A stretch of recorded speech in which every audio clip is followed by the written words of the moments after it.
Ligne droite. Le grand réveil.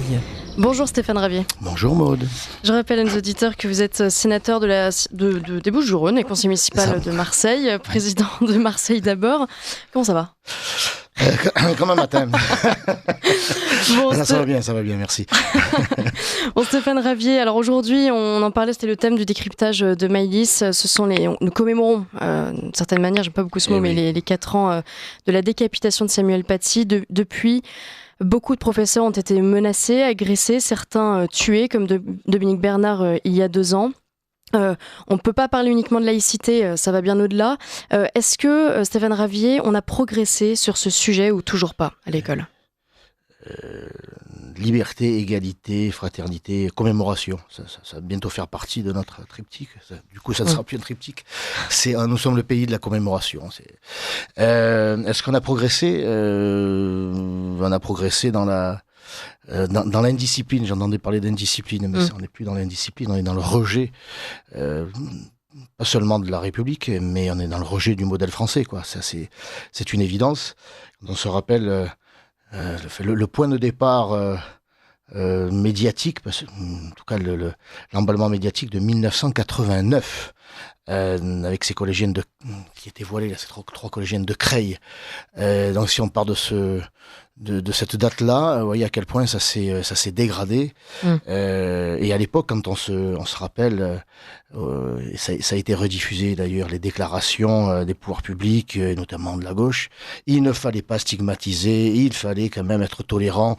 Et évidemment, les militants islamistes se sont engouffrés dans la brèche. La brèche n'a cessé de s'élargir pour atteindre des sommets dans l'horreur. Il y a eu aussi à Marseille, alors c'était pas un professeur, mais Alban Gervaise, qui était un médecin de l'hôpital militaire d'Aveyran, dans le 13e arrondissement, qui allait chercher ses enfants à l'école catholique de Sévigné, que je connais bien, le quartier, j'en ai été le maire, poignardé dans sa voiture, à mort bien sûr, devant ses enfants. Donc il y en a eu des horreurs depuis. Et puis au quotidien, ce sont des violences. Alors j'ai entendu parler d'ignorance. Moi je n'y crois pas à l'ignorance de ces jeunes. Ils sont parfaitement sur les réseaux sociaux. Ils sont quand même au fait de ce qui se passe autour d'eux et ils sont au mieux dans la provocation, parce que la provocation ça peut passer, au pire dans le militantisme.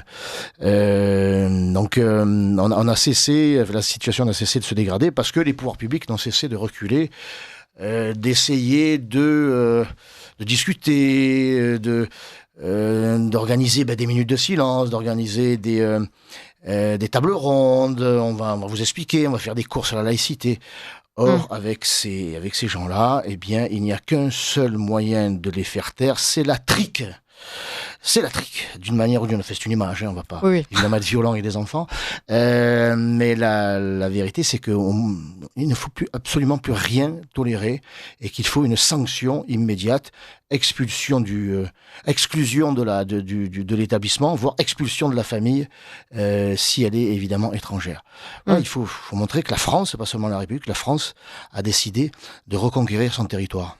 Vous parliez des minutes de silence. Durant les hommages rendus à Samuel Paty et Dominique Bernard, 78 incidents ont été recensés dans les collèges et lycées, un chiffre provisoire puisque l'Éducation nationale avait recensé 400 violations lors de la minute de silence organisée en novembre 2020, plus de 600 l'an passé, en hommage au professeur Samuel Paty. Toujours ça vous étonne, Stéphane Ravier ? Non, mais il suffit d'être dans les quartiers, et plus seulement dans les quartiers des grandes villes, dans les villes moyennes, pour se rendre compte à quel point ce virus, les métastases de l'islamisme se répandent dans le corps national et pas seulement dans le corps de l'éducation nationale, dans le corps national, dans tous les domaines, dans toutes les entreprises, dans tous les services publics comme dans l'entreprise privée. Parce qu'en réalité, on fait dans son froc. On a peur, on recule, on se dit qu'en discutant, on sera épargné, en étant gentil. Ces individus ne comprennent que la force. Si vous n'engagez pas de rapport de force, ils vous mangent tout cru. Et donc il faut un peu des gens à la tête de l'État qui fassent preuve d'autorité. Ça ne peut venir que de volonté politique ?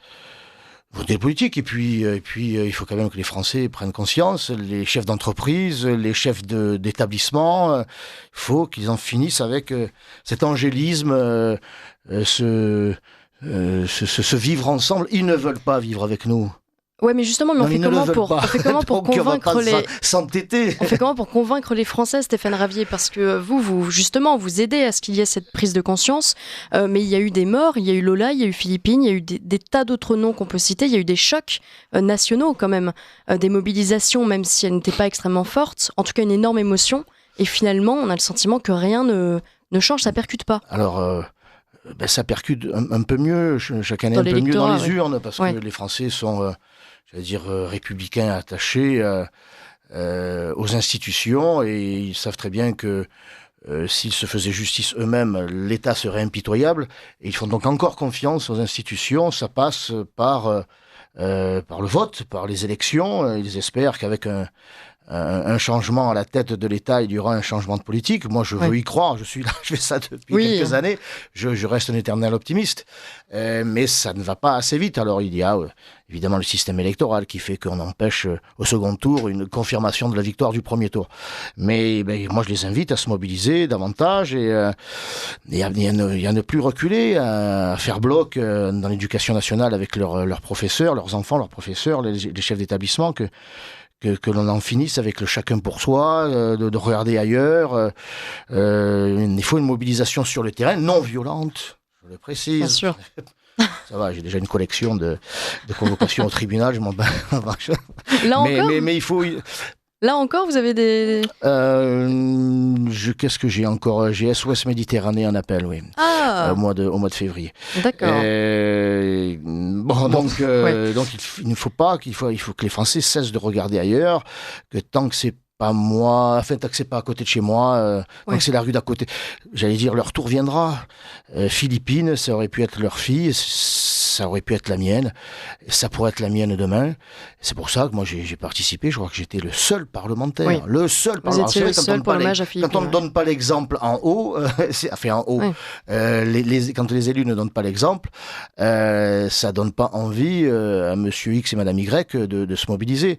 Non, moi j'ai participé à cette manifestation, ce rassemblement organisé par nos amis de Némésis, pour faire part de mon émotion, mais aussi le lendemain de faire part de ma volonté, demain comme hier, de changer la donne. C'est insupportable. Les Philippines, les Lola, les Thomas, les Timothée, il y en a plein. Et il y a beaucoup dont on ne parle pas, dont on n'a pas entendu le nom. Oui, tout n'est pas médiatisé. Les francocides, ça suffit, la haine anti-française, anti-blanc, anti-chrétien, anti-femme libre dans notre pays, il y en a assez. Alors justement, Bruno Retailleau aussi a exprimé sa colère et son ras-le-bol. Il veut lutter contre cet entrisme, contre cet islamisme, contre l'immigration, légale et illégale d'ailleurs. Il a été assez ferme sur ces sujets-là. Ça vous donne confiance quand même ? Ah, l'ami Bruno, j'ai jamais été aussi intime. Vous le connaissez un petit peu. Je le connais bien quand même, il est sénateur. Alors quelle éloquence, il est vraiment sans papier comme ça, là, fait sans papier, sans document, sans texte. Sans texte. Ce serait quand même c'est naturel, cocasse. Il semble être habité par une volonté vraiment de changement. Et moi j'ai l'impression qu'il me fait les poches, quoi. Qu'il est passé dans mon bureau, qu'il a pris mes interventions, mes notes. Donc ça donne envie, hein. On se plaît à y croire, mais on veut des preuves, quoi. C'est comme l'amour, quoi. Il y a que des preuves d'amour, les déclarations d'amour, ça suffit pas.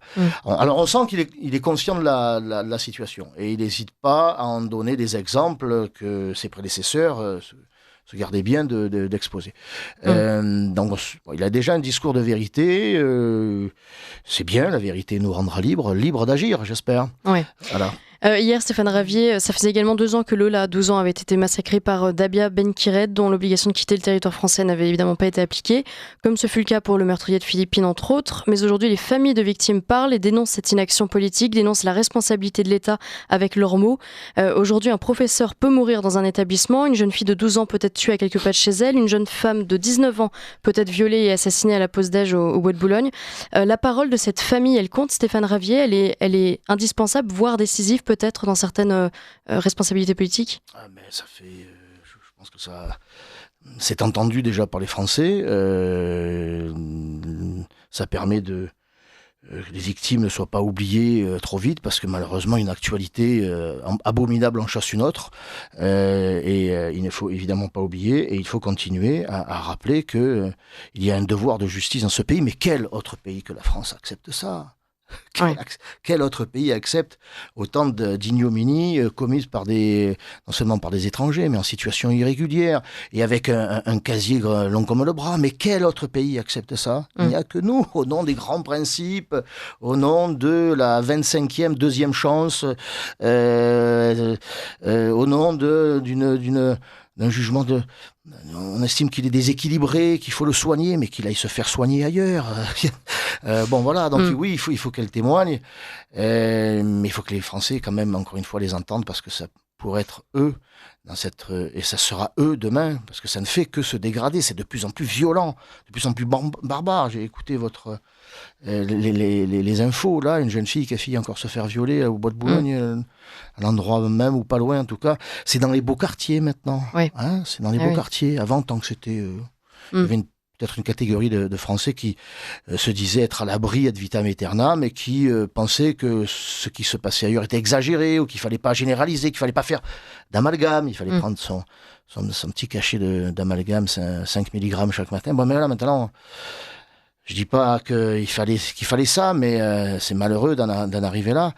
Mais ça ne fait que se dégrader. C'est de plus en plus sauvage. Quand on importe le tiers-monde, il faut pas s'étonner qu'il y ait une barbarie digne du tiers-monde qui nous tombe dessus, quoi. Donc voilà. Donc bien sûr qu'il faut que les familles parlent, parce que on en a besoin. Stéphane Ravier, on passe un peu à l'actu politique. À l'Assemblée nationale, les débats continuent autour de ce projet de loi de finances 2025, et le RN n'exclut pas de voter une motion de censure, y compris issue du nouveau Front populaire, si le gouvernement persévère à vouloir appliquer des réformes technocrates, selon Jean-Philippe Tanguy. Éric Ciotti s'aligne. Michel Barnier pourrait donc connaître déjà sa première censure, mais il pourrait évidemment aussi appliquer le 49.3. On les connaît. Votre avis sur ce budget, Stéphane Ravier? J'aimerais pas être à la place de Michel Barnier, être sur ce rafio. Écoutez, 25 milliards de prélèvements obligatoires de plus. Le Mozart élyséen, c'est 1000 milliards de dettes de plus depuis le début de sa présence à l'Élysée. C'est la France dont on dit que c'est un Eldorado. D'Eldorado, il ne reste plus que radeau, quoi. Et on continue d'ailleurs à accueillir toute la misère du monde. D'ailleurs, il y a quand même un chapitre ou un budget qui a augmenté, c'est celui de l'AME, de l'aide médicale d'État. C'est une véritable provocation. En même temps, on dit aux Français que les soins médicaux seront moins remboursés. Évidemment, les mutuelles vont augmenter leurs tarifs, parce que c'est elles qui vont compenser. C'est une véritable provocation, donc ça ne peut être que critiquable, critiqué, voire sanctionné. C'est clair. Et de votre côté, parce qu'il n'y a aucune mesure d'économie, quoi. Oui. Il n'y a aucune mesure d'économie. Alors c'est vrai que quand vous prenez le ministère de la Défense, c'est difficilement acceptable que son budget soit réduit au vu de la situation internationale, voire nationale. C'est sûr. National, parce que c'est quand même en France où il y a le plus de militaires déployés, c'est chez nous. Le ministère de l'Intérieur a besoin lui aussi pour faire face à cette insécurité, à cette sauvagerie. Nos agriculteurs ont besoin évidemment d'être aidés, etc. Mais où passe le pognon, quoi? C'est ça le problème, c'est qu'on nous en prend toujours plus pour en faire toujours moins. Où passe le pognon? C'est ma petite idée. Vous, Stéphane Ravier, vous demandez à Pierre Moscovici, président de la Cour des comptes, d'évaluer l'impact financier de l'insécurité en France, estimé à 170 milliards d'euros. Ça aussi, ce sont des chiffres que l'on tente de faire passer sous le tapis?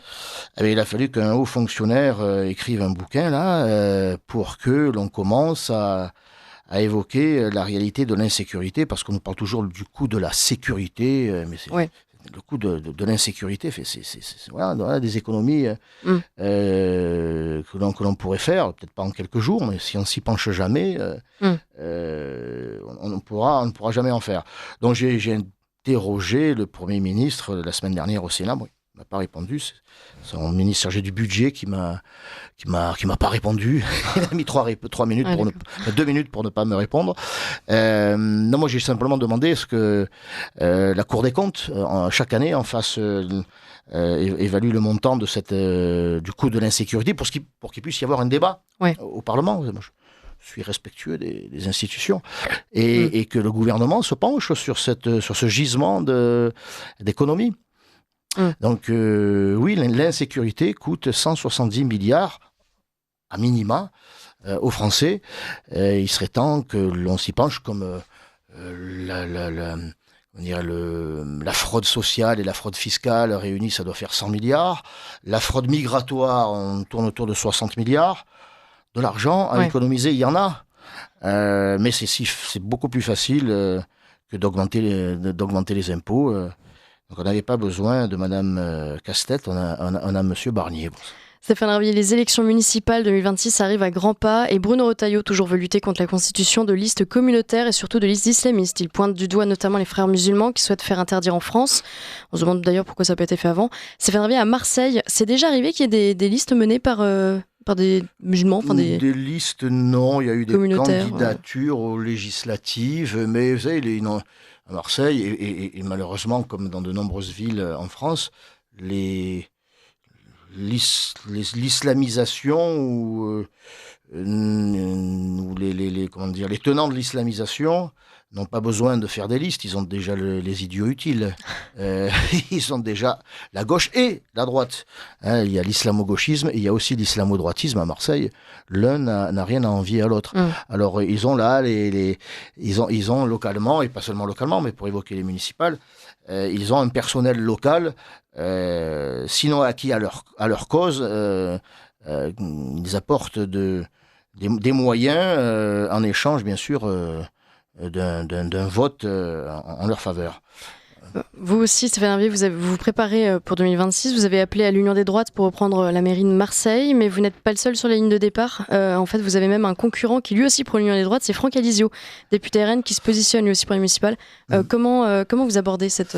Un dernier point là sur un complément de réponse sur la question précédente. À Marseille, la justice marseillaise craint désormais le financement des campagnes électorales par des groupes criminels, des associations criminelles comme la DZ Mafia. DZ Mafia, c'est une DZ pour Algérie, qui est en concurrence avec les Blacks, les Comoriens. Vous voyez à quel point l'immigration est une chance pour Marseille. Eh bien, la DZ Mafia est tellement organisée, brasse tellement d'argent que la justice marseillaise, et puis il y a certains élus manifestement dont l'attitude mène la justice marseillaise à envisager que les deux puissent s'allier, l'un finançant l'autre pour ses campagnes électorales, et évidemment en obtenant la bienveillance en retour. On en est là à Marseille. Quant à la ligne de départ, oui, il y a plusieurs candidats. Alors le camarade Franck, il n'est pas encore tout à fait candidat. Il réfléchit, il attend. Il nous dit que Marine Le Pen et Jordan Bardella lui demandent d'y aller. Moi, ce sont les Marseillais qui me demandent d'y aller, et pas les Parisiens. Il y a déjà des sondages ou pas sur la cote de popularité de l'un ou de l'autre Oui, il y a eu un sondage au mois de décembre l'année dernière. Alors ça remonte, mais c'est le dernier en date sur la popularité. On a demandé aux Marseillais, parmi les personnalités politiques marseillaises, laquelle ferait un bon maire. Alors moi, j'ai eu l'honneur de monter sur le podium. Alors, le premier, c'est Benoît Payan, sans doute par popularité. Et le deuxième, c'est Renaud Muselier. Et votre serviteur est arrivé troisième devant Martine Vassal, la toute puissante présidente de la métropole et du département. Et Franck Alizio, lui, est loin derrière. Mais c'est pas parce qu'il est loin derrière qu'il n'existe pas. Moi, je dis à Franck que lui et moi, et puis les ciotistes, et puis tous ceux qui se reconnaissent dans ce vocable de droite, pas seulement dans le vocable, mais dans la ligne politique de la vraie droite, eh bien, nous avons le devoir de nous unir, parce que la gauche va s'unir avec Delogu. Si Delogu entre à la mairie, peut-être qu'il y aura désormais des relations diplomatiques avec Gaza, que nous allons recevoir des émissaires du Hamas et du Hezbollah.